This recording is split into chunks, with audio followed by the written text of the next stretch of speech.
Hello and welcome to QuickSite.com's tutorial series. In this tutorial we're going to go over user management and user functions, and basically we're going to be focusing on this module here and kind of some back-end user management that you have. This is the login module,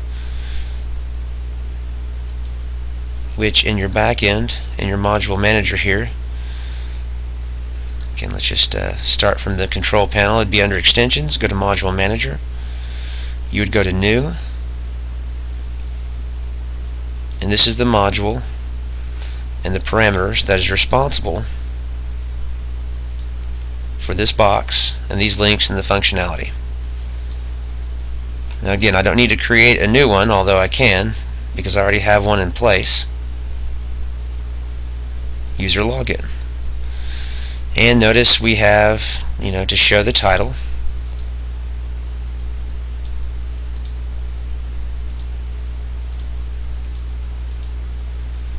get my browsers organized here.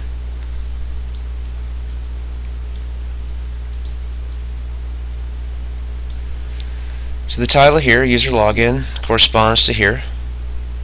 You'll notice that this text over here corresponds to this text here. You also have menu assignment. Maybe you don't want the login module to show on some pages, but you do on others. And then on the front end it offers create account, forgot your username, forgot your password, all included the functionality. When a user creates their account, they'll simply fill out these fields and they'll hit register, and it will actually send them an email that they'll have to confirm their email by clicking a confirmation link.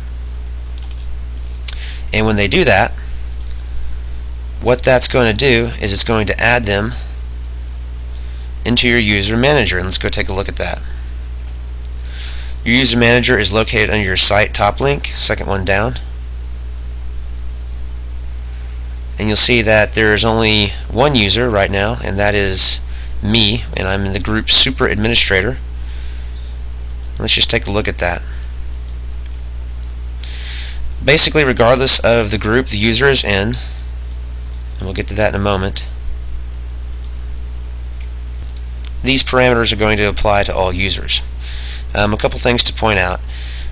One thing that's nice about this platform is that if something bad were to happen, you were ever to get hacked, someone got your password, your user's passwords are never available. They're hashed and they're encrypted, so you can never see their password from your end. They can take steps to recover and change it, but if you ever need to change the password manually, you just simply do it right here.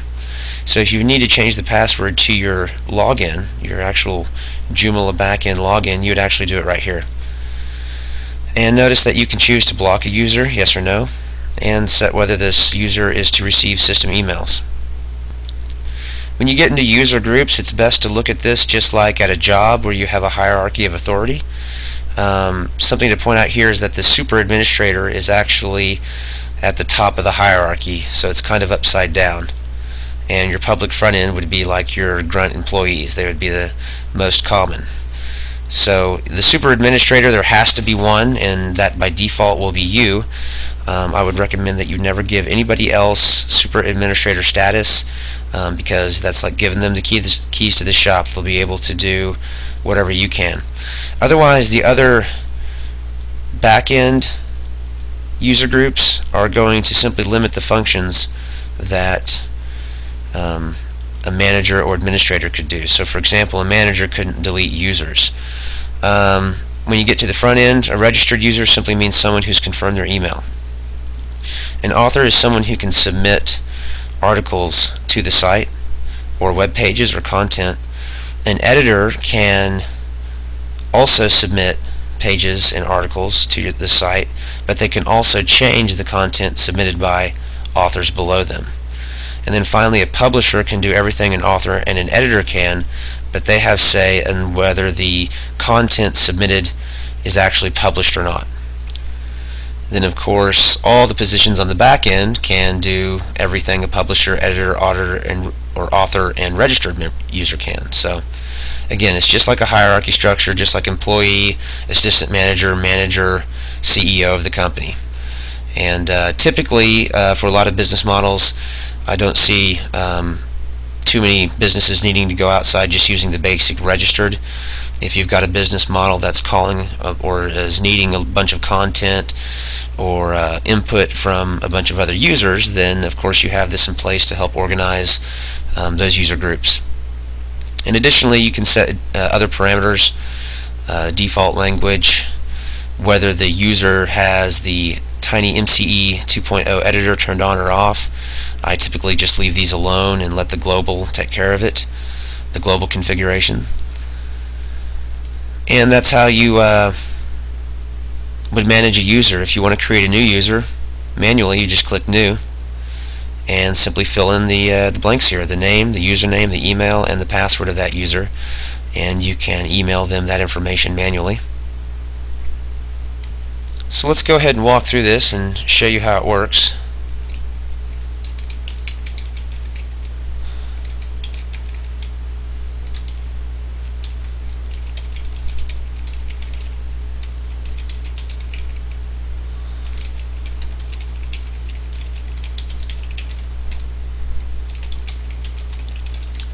Simply fill out the information, and when you click register, let's say your account has been created and an activation link has been sent to the email address you entered. Note that you must activate the account by clicking on the activation link when you get the email before you can log in. So I'm going to go do that right now. But before I do, let's go to the back end and see how that looks in the user manager. You'll see that I created a new name, Mr. Man. There's the username, and it shows that I'm not enabled and I've not logged in, and last visit has been never. And then there's my email. This means that I've not gone to my email and confirmed my email address yet. So let me go do that. And so here I am, and this is the message that I received, and basically I need to click this link here, and when I do, it says activation complete. And so now I can log in. And let's go to the back end real quick and show how that changed things. When I refresh the page back here, now this turns to a green check mark because I clicked that confirmation link.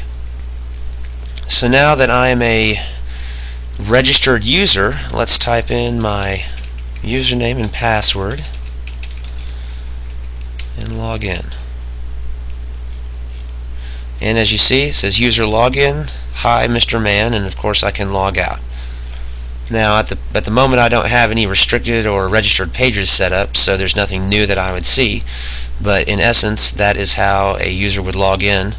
And then because his group is registered, any articles access level that you set to registered now cannot be seen by the public but only by that user group. And special is the user group, author, editor, publisher, anything above registered. And if we go back to our user manager, you can see now that my last visit has changed from never to the last time that I was logged in. And if you go to your site's control panel, the logged in users, it will also show you a list, shows the group I'm in, and of course I can manually log this user out. User session ended. And that is basically how you can control and manage your users. As you can see, this creates a very robust and flexible way to create protected pages, or pages that you only want those privileged users or those who have given you their email and their sign-up information to see. This is perfect for having pages with valuable information, download links to ebooks, coupons, specials, a whole slew of options there for you. And then finally, under your tools section, there is a mass mail link that makes easy work of communicating and sending out newsletters, if you will, to whatever group that you wish to send newsletters out. So registered, for example, would be a real default built-in way to say, hey, if you sign up and register with my site, you're signing up for our special newsletter, and then you would go here to write your messages, and when you hit send mail, it will send it out to all the users in that group. And that's how you can send out newsletters and keep in touch with your user base. And I hope this helps, and that concludes this tutorial.